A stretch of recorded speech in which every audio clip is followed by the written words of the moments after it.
I'm Jenna Fink, joined by Jones Angell, the voice of the Tar Heels ahead of Syracuse's matchup with North Carolina. Thanks for taking the time. Oh, Jenna, happy to be with you and excited that we've gotten to this point. This was a long journey, right, to get to this week. And so excited that we'll actually get to see some football coming up on Saturday. Oh, definitely. Very, very exciting. And let's start with Sam Howell. He threw for 3,600 yards and 38 touchdowns last year. What progression can he make in the second year after such a historic season last year?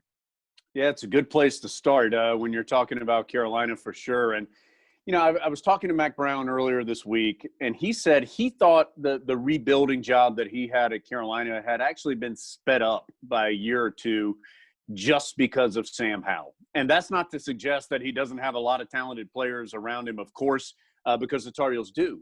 But when we understand how important that position is to football, and when you have somebody like Sam Howell at that spot, it's just such a benefit for what you're trying to do. So how can he get better? That's a hard thing to answer because I think Sam Howell was pretty darn good last year. Would he like to be a little more accurate? Sure. Would he like to take fewer hits? Of course. Would he like to run a little bit more? Carolina's better depth-wise at the running or at the quarterback spot this year, so you may see him do that a little bit more. But the really great thing about Sam Howell is that Mack Brown doesn't have to ask him to get better at something or tell him to get better at something. Sam Howell just understands that he wants to progressively get better, and he puts in the work off the field to do so. So to be able to have a player like that at such a young age, to be a veteran type of guy, even though he is younger, and by veteran, I mean the way he carries himself away from the field, is such a benefit. So certainly the Tar Heels feel like they have one of the best quarterbacks, not just in the conference, but in the country. And where would you rank him among the ACC quarterbacks? You know, that's hard. I think Trevor Lawrence is hard not to say he's the best, right? I think Trevor Lawrence has earned that right. But there's a lot of good quarterbacks in this league. I think Sam Howell is in that discussion. Certainly in this unique year where Notre Dame is there, Ian Book is a terrific player. Tommy DeVito is a terrific player at Syracuse. He's extraordinarily accurate. And was it 170 straight passes, I think, that he's thrown without an interception, and just 5 all last year total. So there are a lot of really good quarterbacks in this league. The Tar Heels feel like they have one of those really good ones in Sam Howell. So where does he rank? I don't know. Carolina just hopes he's the best on Saturday when they play against the Orange. On the defensive side of the ball, Chaz Surratt is one of the best players in the country, and he was the runner-up for the ACC Defensive Player of the Year a season ago. So what are your expectations for the middle linebacker this year?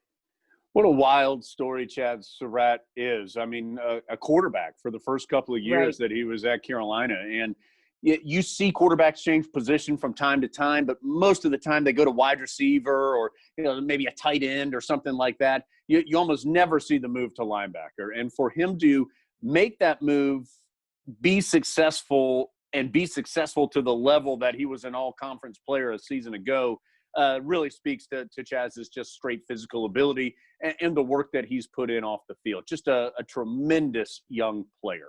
Now, this one's a little easier to answer because I think there's so much room for growth, and that's not because he's a bad player. It's because he's so young at the position. So, yeah, Mack Brown loves to tell a story. From the first game last year, Chaz Surratt went in at the linebacker spot, missed a tackle on Rico Feimster, who was the running back for South Carolina, and Feimster broke through the tackle, scored a touchdown.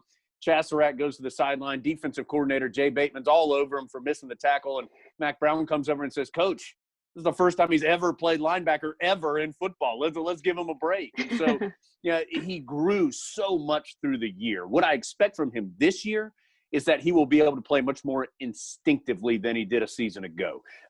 Last year, while he still played well and fast, you could tell that at times he was kind of mechanical in what he was doing because it just wasn't natural to him yet. I think that improved as the year went along.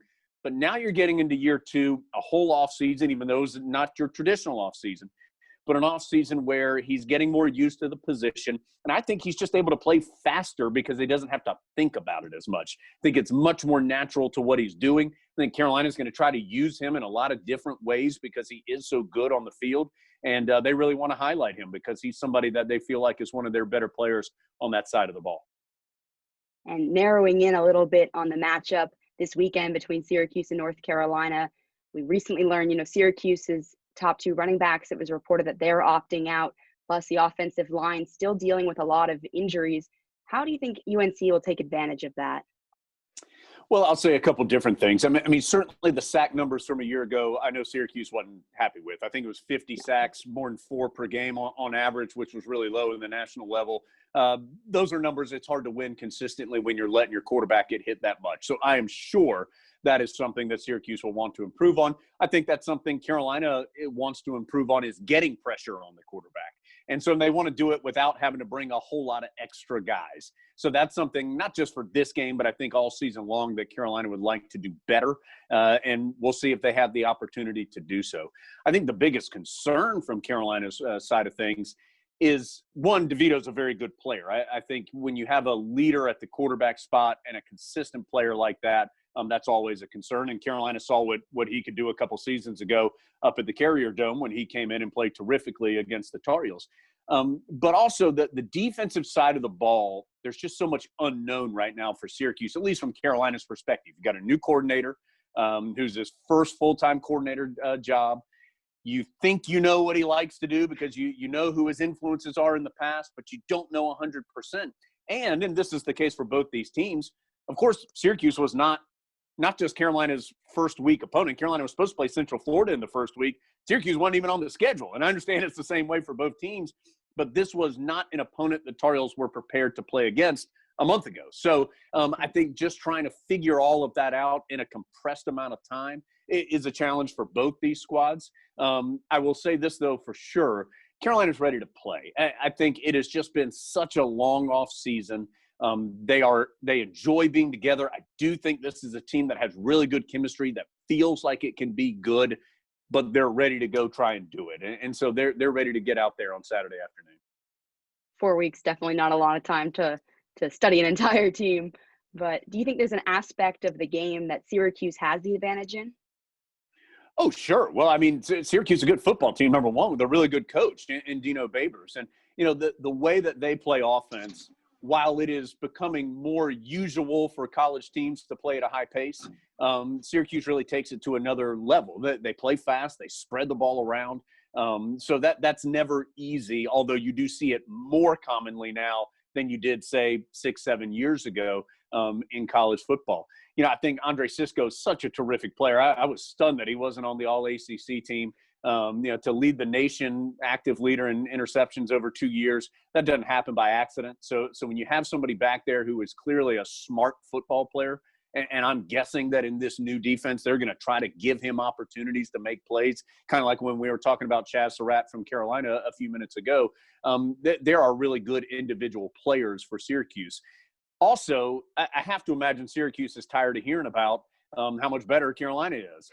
At some point, that's going to wear you down. And they're a good football team. Won 10 games 2 years ago. A lot of those players are still here. So they'll have a little bit chip on their shoulder. They'll be ready to come and show people that they're not the 13th or 14th best team in the league or whatever they were picked in the preseason poll. And they'll be coming here to Chapel Hill to try to win a football game. And Carolina's going to have to play at a high level to get a chance to win this one. And lastly, switching over to the coaching, you mentioned Mack Brown and how he was able to be so successful changing the program because of Sam Howell. How else was he able to really change the culture, just because he went from winning 5 games over the last 2 seasons to much more successful in this past year? Yeah, Jenna, I think the farther away you get from Chapel Hill, my guess is that hire of Mack Brown made you go, whoa, what is Carolina doing? But I think the closer you got to Chapel Hill, the more sense it made. Because I think what Carolina was really, one of the things Carolina was lacking was that something that Mack Brown does really, really well. And that is the welcoming, reaching out to his constituents towards his program. And by that, I mean the high school coaches in the state of North Carolina, your donors, your fan base, welcoming people in to be a part of Carolina football. And I think Carolina had lost a little bit of that goodwill in this state for whatever reason. So Mack Brown came in. Of course, he'd been here before. He came in with automatic credentials because of what he was able to do in Chapel Hill the first time, and then, of course, at Texas. And so he gained that automatic respect when he showed up. He understood some of the challenges at winning at a place like Carolina, and there are unique challenges at every stop, Syracuse included, Carolina included, that I think when you have that fit of the head coach to the school, the head coach to the town, it makes such a difference. And Mack Brown just fits here. He understands Carolina. And so that made a big difference. He put together a terrific staff of guys that are not just good football coaches, but understand the state of North Carolina, whether they played here like Dre Bly or Tommy Thigpen, or whether they had recruited this state for other schools in the past. He found guys that knew this area. And so you mix all of those things together. How talented Mack Brown is at the head coach spot as a recruiter. He's a very good football coach on top of all of those other things. And it's just been a marriage that absolutely works. And so I think the exciting thing for Carolina fans is not just that they feel like they're going to be good this year. They feel like they are getting set up to be good for a long time. Carolina has its best recruiting class in years, signed right or committed right now to be freshmen next season. And when you start putting 2, 3 recruiting classes together, that's when things really, really get good. So Carolina feels good about where it is. Still got to go do it, though, on the field. And that, of course, starts on Saturday. Yep, we'll see how it goes on Saturday. Any prediction? Any prediction who's going to win?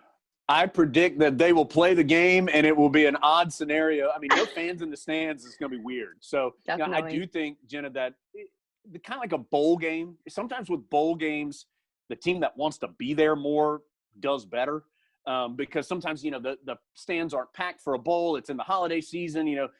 Maybe somebody had a couple losses at the end of the year and they went to a lower bowl and they thought they were going to, whereas the other team has been fighting to get to a bowl, something like that.